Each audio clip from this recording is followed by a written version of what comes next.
Acho que, em primeiro lugar, é importante a gente estabelecer alguns pontos. O salário mínimo, seja ele o mínimo nacional ou o mínimo regional, não é o valor mínimo que um trabalhador vai ganhar para exercer uma atividade laboral. Ele é, na verdade, uma barreira de entrada no mercado de trabalho formal, ou seja, ele é o valor mínimo que o trabalhador vai receber no trabalho para exercer um trabalho formal. E, obviamente, a gente tem milhões de trabalhadores Brasil afora que recebem um valor menor do que isso. Eles basicamente estão impedidos de acessar o mercado formal por não terem uma produtividade que alcance esse valor, segundo as estimativas dos empregadores. E quem define a produtividade não é a Fiergs, a Fiesp, a CNI, a Federação, a Fecomércio. Quem define a produtividade, quem estima a produtividade de um trabalhador é a escassez relativa desse trabalhador, em primeiro lugar, das suas aptidões, das suas capacidades, e também, claro, a sua capacidade de agregar valor ao produto final da empresa, do empreendimento de que se está falando.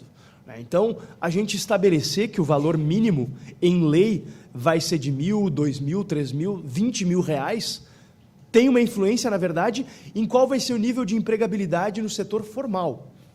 Porque a economia real, ela transcende essa cláusula de barreira, digamos assim, que, na verdade, é mais uma política de controle de preços, que, como a gente viu ao longo de praticamente toda a década de 80 no Brasil, de forma trágica, toda política de controle de preços acaba gerando um descasamento entre oferta e demanda. Existem mais trabalhadores ofertando o seu trabalho na economia do que trabalhadores sendo demandados hoje. Isso se deve, em boa parte, devido a um valor de salário mínimo que, por mais que para nós pareça muito baixo, infelizmente a realidade da economia não é condizente com o atual valor de salário mínimo. E isso a gente percebe porque no Rio Grande do Sul não só é o segundo estado que menos cresce ao longo dos últimos 15 anos no nosso país, o que denota uma necessidade de um aprofundamento em buscar entender não só as raízes dessa nossa falha de desenvolvimento, mas também em buscar entender de que forma a gente deve tomar medidas institucionais por meio dessa casa, por meio do Poder Executivo, para buscar enquadrar as legislações aprovadas aqui e as regulações aprovadas pela Casa à realidade do nosso Estado.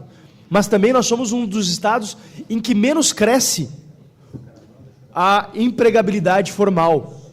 Eu citei ontem em plenário e reitero aqui, no Rio Grande do Sul, de 2001 a 2017, tivemos um crescimento médio do emprego formal de apenas 2,6% em média a cada ano.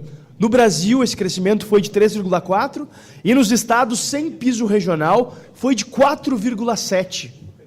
Ou seja, quase o dobro do valor gerado no Rio Grande do Sul. Acho que esses dados são reveladores desse descasamento entre o valor do salário mínimo regional e o valor do salário mínimo nacional, que pode chegar a essa diferença em até 50% para a quinta faixa de remuneração do salário mínimo nacional. Eu não estou dizendo, obviamente, que eu não quero que as pessoas ganhem pelo menos R$1.500. O valor da correção aqui para a última faixa ficaria em R$ 1.567,81. Eu acho que isso é um valor baixo, dadas as minhas circunstâncias, dadas, eu tenho certeza, as circunstâncias de qualquer um presente aqui, muito provavelmente das pessoas assistindo a essa manifestação em sua casa.